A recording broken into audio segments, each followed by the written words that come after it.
Raila Odinga has been trying to kill a storm, and this storm has been caused by his utterances regarding the Mutumba issue. And he could not get better news than the InfoTrack opinion poll that showed that he's the leading candidate or the preferred candidate for the presidency at 42%, and his opponent William Ruto at 38%. And this is a good lead considering the elections are less than 2 months away. Now, William Ruto, of course, trashed the opinion poll, saying ati wameshindwa kupigana na mimi, sasa wameanza kutengeneza opinion polls fake. Of course, we expected William Ruto to trash them. These opinion polls also show that Raila Odinga overall will get around 9.3 million votes, while William Ruto will get 8.4 million votes. And considering the political environment we are in, can these opinion polls be trusted? Or should we agree with William Ruto that they are fake or they have been manufactured? Well, we have seen William Ruto losing support, especially when he selected Rigathi Gachagua as his running mate.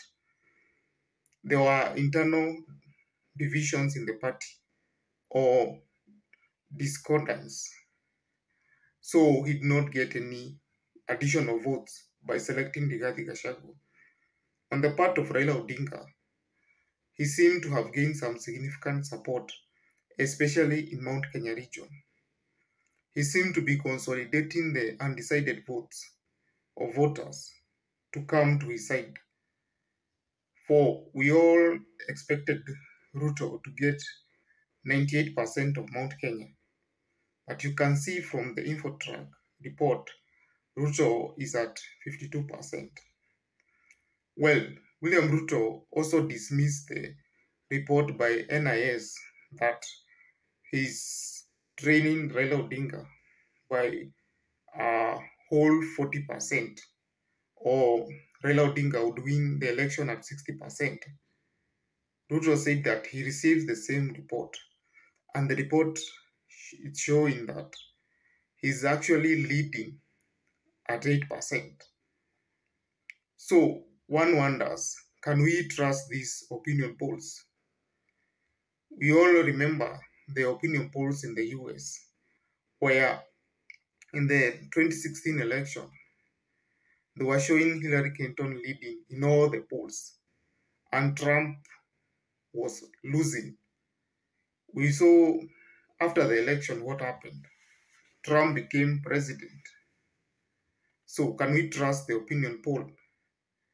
Let's first of all see William Ruto trashing the polls.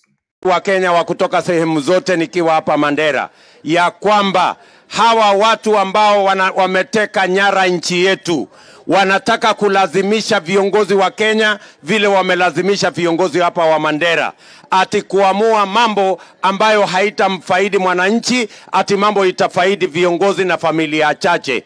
Mimi nataka niwaulize watu wa Mandera, mnataka tutengeneze serikali itakayoshughulikia wananchi wote wakiwemo wa Mandera, ama mnataka tutengeneze serikali ya mabwenyenye wachache ambayo italinda maslahi ya watu wachache?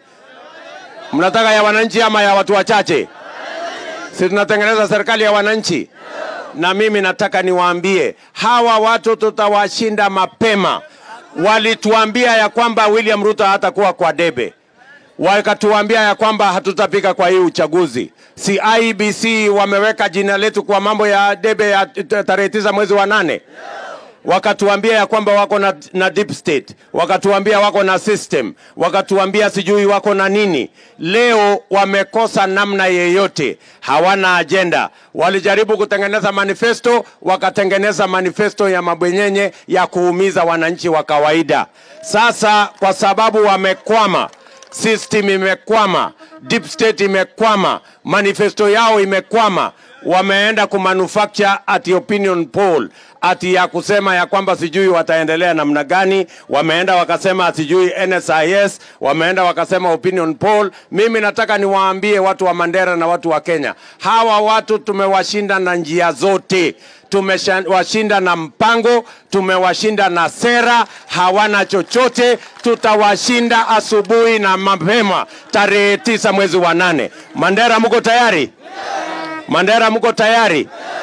The die is cast. There is nothing they can do anymore. They sold us fear. They sold us the deep state. They sold us the system. Now they have resorted to fake opinion polls. We are telling them on the 9th of August, the people of Kenya will decide against deceit, against betrayal, against conmanship, and we are going to have a government for the people of the Republic of Kenya. William Ruto believes that after campaigning for 5 years, the polls can only be wrong, for he has a clear lead.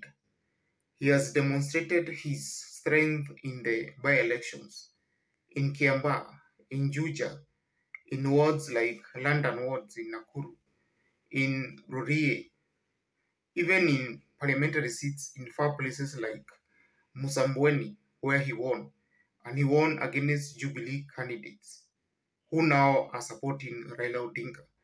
So how far can he be off the mark?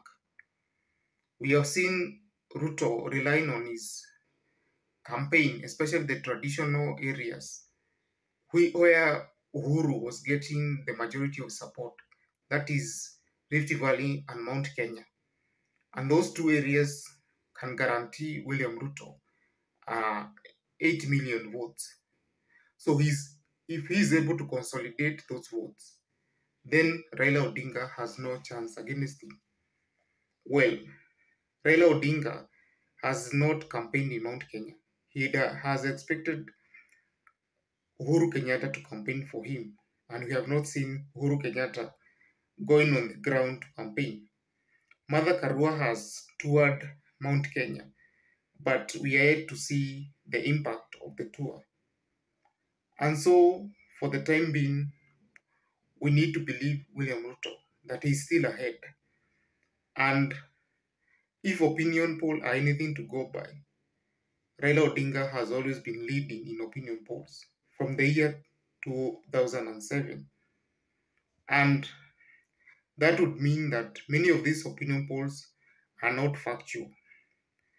Or if they are factual, probably they are manufactured. And so they cannot be relied on to have a clear outlook on what is happening on the ground. So for the time being, we'll agree that the opinion polls are not a clear show of what is happening on the ground. And probably any of them could be leading, or both of them are trailing, and we must be expecting a runoff in the forthcoming election. That is all. Kindly like and subscribe this channel.